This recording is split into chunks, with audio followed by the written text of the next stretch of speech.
by tyranny, forged by freedom. That's what made us the greatest nation this world has known. We must resurrect that spirit to preserve liberty for ourselves and our posterity. This is Revolution's Revival. And now, your host, the cigar-smoking, politically incorrect patriot of the hour, Caleb Shoemate. One thing that a minimum wage would do would be to reduce the number of people who receive a positive income from working. Those people who were kept in employment would have a higher income, but let me look at it in a different way. Look at it from an overall point of view. The higher minimum wage will lead to people being unemployed. I think everybody will agree on that. All people say is, oh well, the number would be small, and that's offset by the advantage of those who are still employed. However, by decreasing the number employed, do you increase or decrease the total pie? Do you have more to distribute to everybody in the country if more people are employed or if fewer people are employed? Obviously, you have more to distribute if more people are employed. They produce more. These low-wage people who are driven into unemployment by a rise in the minimum wage don't produce what they otherwise would have produced. So the total pie is smaller. Now, how can that on net be an advantage? There's a great deal of nonsense talked about the minimum wage. If raising the minimum wage from $4.25 to $5.15 is a good idea, why not to $10? Why are you so mean and nasty that you don't want people to have $10 now? It's countered by saying, oh, well, a little is good, but a lot would be bad. Now, I don't understand the logic of that. If a lot is bad, then there's a little that's bad. It's all in the same direction. It doesn't change direction. And the people who are employed at the minimum wage today are predominantly teenagers, secondary earners, people who are working part-time. It's a very small fraction of the population that's employed at the low wage. Why do we have a minimum wage? It's very easy to see. The trade unions want to reduce the amount of competition. We have a minimum wage for the same reason we have tariffs, an attempt to reduce competition. And that interest is concentrated, politically powerful. The interest of these poor suckers at the bottom who are going to lose their jobs, they don't have much political power. They can't counter it. And by using this high-sounding language, the trade union people get people like you, who have the best of intentions, to support their special interest. That was Milton Friedman in 1996 talking about the negative effects of the minimum wage laws.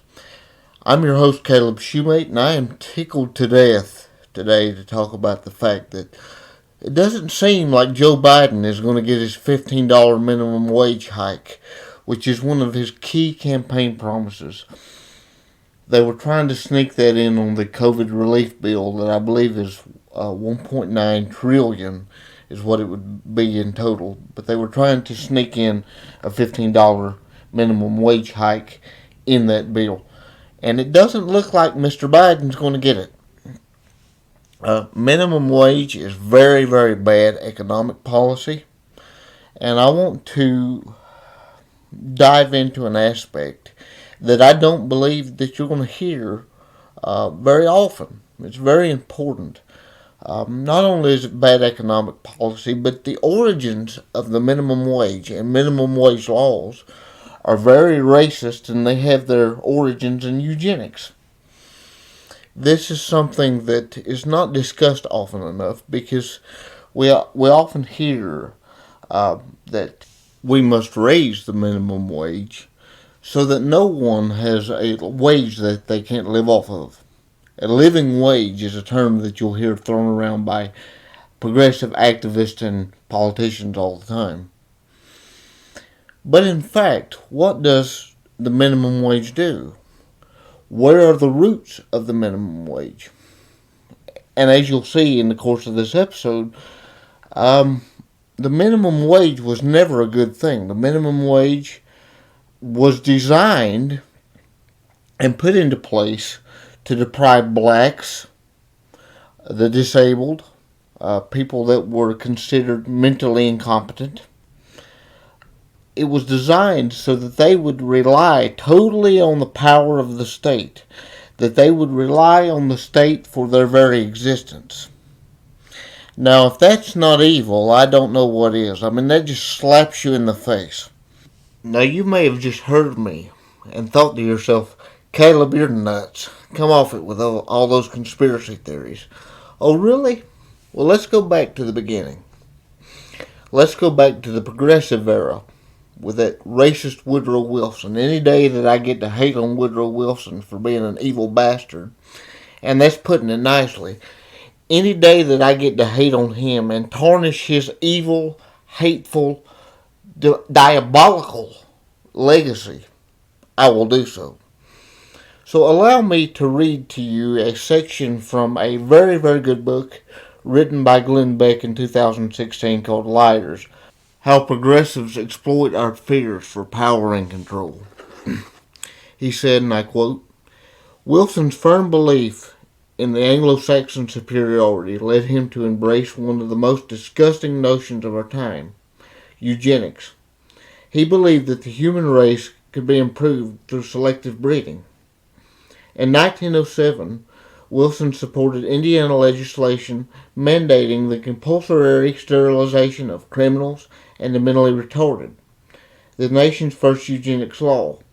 After becoming governor of New Jersey, he wasted little time implementing similar legislation there, proudly signing into law a bill calling for the compulsory sterilization of the feeble-minded, including imbeciles, idiots, and morons, epileptics, and other defectives. Fortunately, other people with more sense prevailed, and the bill was quickly overturned by the New Jersey Supreme Court. This overt disdain for whole classes of people was pretty typical stuff in the Wilson-era progressives. But many eugenic laws were less obvious. Take the minimum wage, for example. Royal Meeker, a Princeton economist and Wilson's Commissioner of Labor Statistics, explained how easily economics can be used for human engineering. I quote, It is much better to enact a minimum wage law, even if it deprives the unfortunate of work. Better that the state should support the inefficient wholly and prevent the multiplication of the breed than to subsidize incompetence and thrift, enabling them to bring forth more of their kind. There you have it, folks. More of their kind. This is what progressives think of minorities. This is what progressives think of blacks, Latinos, the disabled. Insert any minority group you want. Nothing has changed, and they will use anything they can to exercise more control and grab more power, to use it as a club to bludgeon the people to death.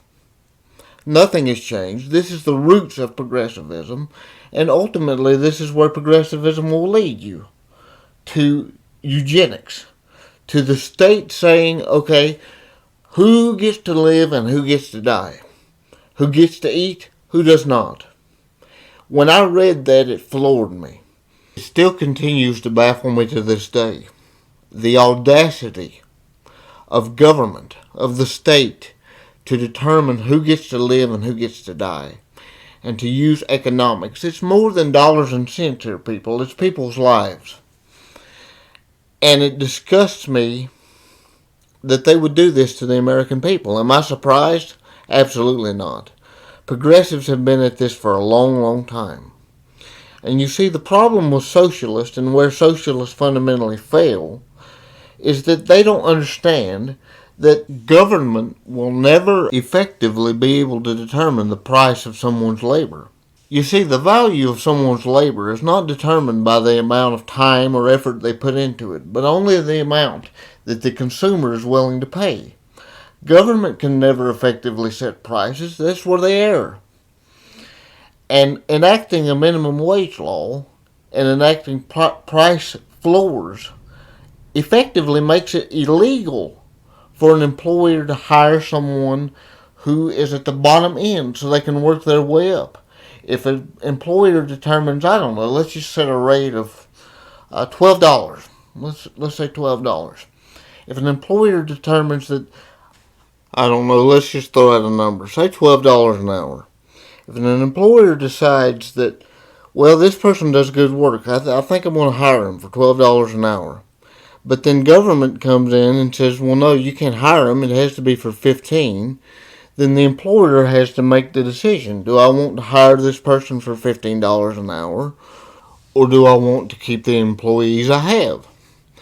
Now that leaves the business owner with a decision that he has to make. And ultimately, less people have jobs. More jobs lead to more economic growth. That's just the way it works. And if the employer has to hire less people because he can't afford it, because let's face it, business is not a charity case. Now, I'm all for private charity, but the business owner has to make decisions. Do I cut corners here because I can't hire as many employees because the government says I have to hire them at $15 an hour? So what happens? Less people are employed, less jobs are created, so less wealth overall. Job creation leads to wealth creation, which leads to excess, which leads to more money in the economy, period. So I don't understand what these people want. Well, actually, I do. It's what I said before. They want total government dependency. They want to deprive the people they don't like of work. And are we really surprised by this? We know Joe Biden's a racist. And I don't use those words lightly. The whole progressive ideology is racist. We can look at Biden's history with the crime bill and how it's disproportionately affected blacks. So he's just following in the good old steps of Woodrow Wilson and FDR and LBJ, these horrible, horrible people who have done horrible racist things with the welfare state and the Great Society.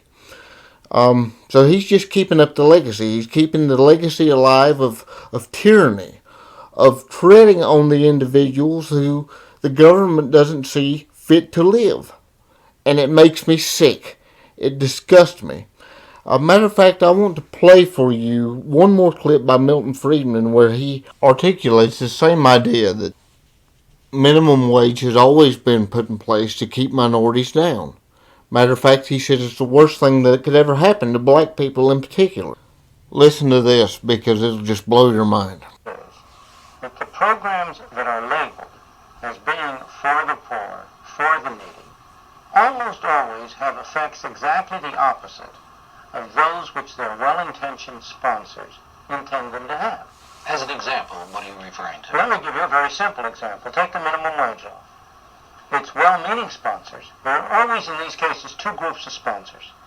There are the well-meaning sponsors, and there are the special interests who are using the well-meaning sponsors as front men. You almost always, when you have bad programs, have an unholy coalition of the do-gooders on the one hand and the special interests on the other. The minimum wage law is as clear a case as you could want. The special interests are, of course, the trade unions, the monopolistic craft trade unions in particular. The do-gooders believe that by passing a law saying that nobody shall get less than $2 an hour or $2.50 an hour or whatever the minimum wage is, you are helping poor people who need the money. You are doing nothing of the kind. What you are doing is to assure that people whose skills are not sufficient to justify that kind of a wage will be unemployed.